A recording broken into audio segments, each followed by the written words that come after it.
Hva det som jeg drømmer om?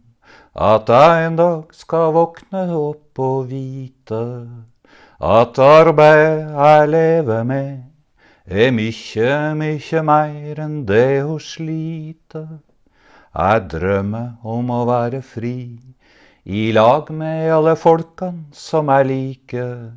Jeg drømmer om ei anna tid, der ingen folk er fattige og rike. Jeg drømmer om at alle dem som trekker garnene langt der ut på skyen, skal få ei bedre tid i lag med dem som jobber skift på en fabrikk i byen, og dem som har en liten gård, noen kyr og ei gjeld dem ikke klarer. Jeg drømmer at de får en vår, de bruker til noe mer enn det å spare. Jeg drømmer at vi får en vår, da undertrykkinga på jorda stanser.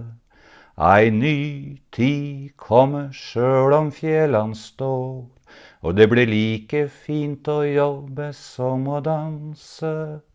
Ei ny tid kommer sjøl om fjellene står, og det blir like fint å jobbe som å danse.